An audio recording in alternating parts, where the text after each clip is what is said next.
Welcome. As you know, usually we don't do videos like this on the channel because we usually do narrative structure and narrative films, but why not since it's quarantine and summer? I wanted to go over my top 10 Criterion movies and wanted to do it before I move and put it in boxes and things like that. So I'm gonna go to the top shelf here. Okay. These are my favorites. So first one, The 400 Blows.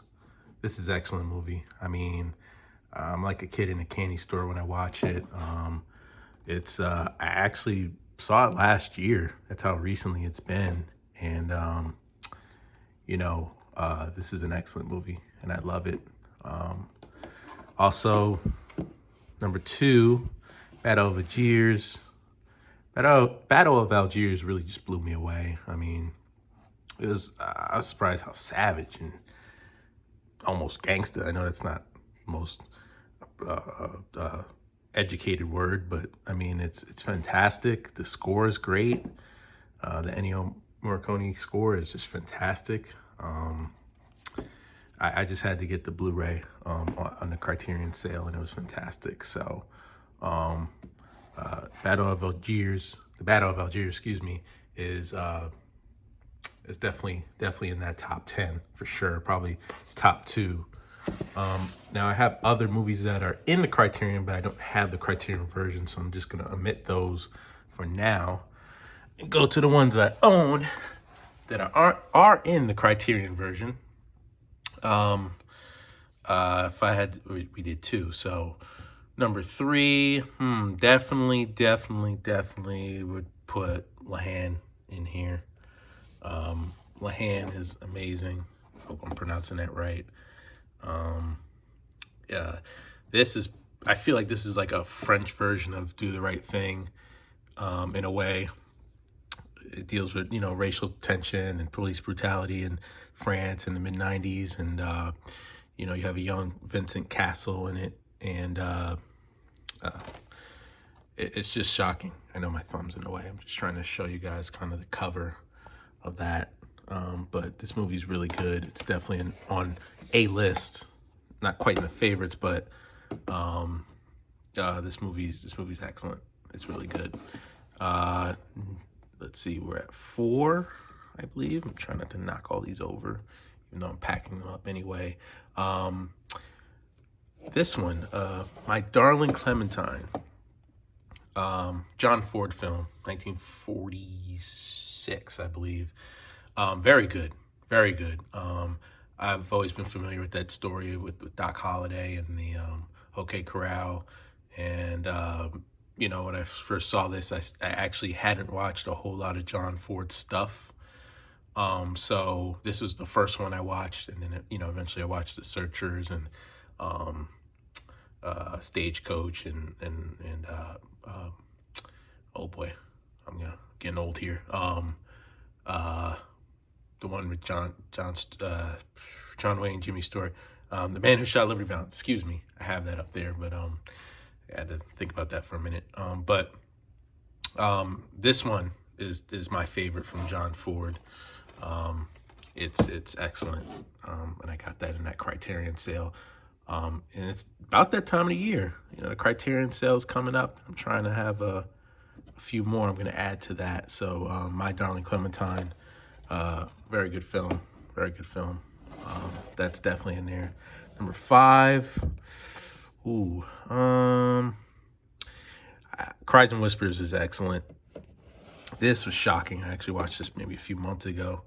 I have the older Cries and Whispers version, not the new Blu-ray one. But this is a shocking movie. I was just like, what? I mean, the characters are great. They have a lot of depth. It's great acting. Ingmar Bergman. I respect his work. I'm not like a big fan, but he does make good stuff, obviously, and I think this is his best, in my opinion. I love Cries and Whispers. Yeah. So we do 5. So 6. I might have to go with Amarcord. Amarcord is hilarious. Fellini film. Um, it's it's a lot. It was so funny. I didn't think it would be that goofy or shockingly funny, but it's a very interesting movie. It's almost even hard to explain. I mean, obviously you can read the back and figure it out, but when you watch it, it's like a whole thing. I think my favorite scene is when when they had the crazy uncle, and he steps away, and he like kind of pees on himself, and he runs up on in a tree, and they have to get him down. Um, I do have this and 8.5. Those are the two Fellini films I have, but this is by far my favorite Fellini film, and that's in the top 10. Number 7. Got some good stuff in here. Blue is the warmest color. Is really good. I ended up getting that in a Criterion sale. As a part of my first Criterion haul, I think last summer. That's when I started actually getting Criterion versions of certain films. But I saw this before. It was on Netflix for forever. I think it still is on there. It's a long movie, but it's worth it. It's worth it. For those who don't know what it's about, it's the two women that fall in love, and it's set over a period of time. It is really, there are some really touching moments in here, and it's just getting excited there. It's a very, very unique movie, shot very well. I really like the cinematography. I can't pronounce the director's name, so I'll apologize, but I know plenty of other facts about other stuff, but this one would definitely be in that top 10 for sure. I believe that's 7. Let's see, 8. Definitely I gotta put the Three Colors trilogy. I'm not gonna take all of them out. So Krzysztof Kieslowski, excuse me. This one I was a little nervous about because I saw it at the end of last year and I didn't know much about his work other than he made Decalogue, which is a 12-hour film. Or 8-hour film. I haven't even seen it, but I know it was over 8 hours, and that's all I knew about Kieslowski. And but then I heard of this, and I said, okay, let me try this out. And if I had to rank the trilogy, personally, I like white, blue, and red. Personally, I think blue is probably the better all-around movie. Oh boy. Juliette Binoche, she's excellent, very good actress. White, I think White was a little more humorous, a little more funny because, of some of the events that happened. I don't want to spoil it, but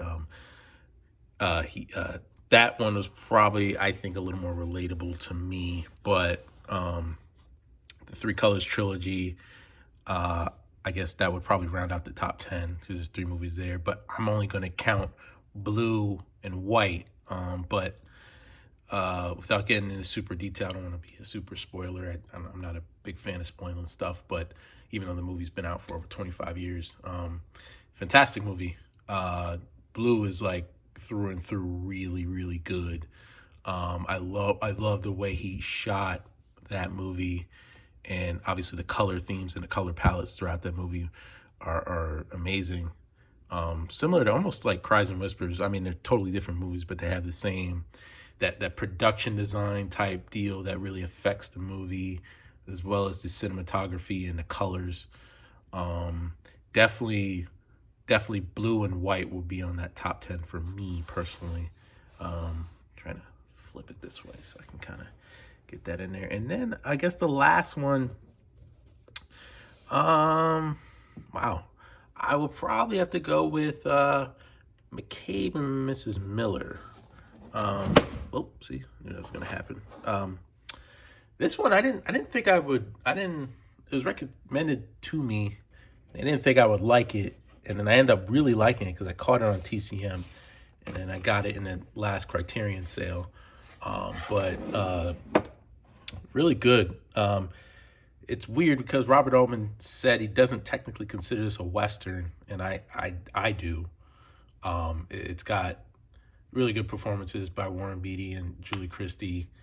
Julie Christie, I believe, was nominated for an Oscar for this. I have another Altman movie in there, Nashville, but I'm gonna go with McCabe and Mrs. Miller because I like the way it's kind of set up very not like a traditional Western per se, even though it has the Western tendencies. It's just I probably need to watch it again because I'm kind of drawing blanks on everything, but everything about this movie really was like, wow, I didn't realize how excellent this movie was. You know, with the church scene and you know, yeah, on the back of it right here it says a dream Western, and I kind of agree with that. It's like it's a Western, but it's got different Western tendencies, and or it's kind of shot differently, but nonetheless it's really great. You know, obviously Warren Beatty is the proprietor of the whorehouse and things like that, and again, I don't want to spoil it, but I would definitely put it, in the sake of this video, I'm going to put this in my top 10. So that would probably, yeah, round out my top 10 there. Hope I don't really knock this down. There we go. So that's my Criterion right there.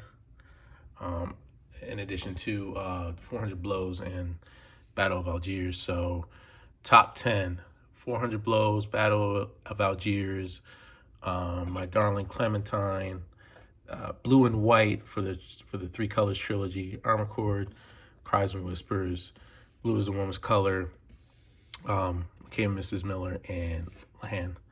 And obviously, hopefully, I'm gonna get a few more for the next Criterion sale. I have a list of things that I liked and watched, and I'll probably end up getting that because I like those restored Criterion versions, especially the Blu-rays.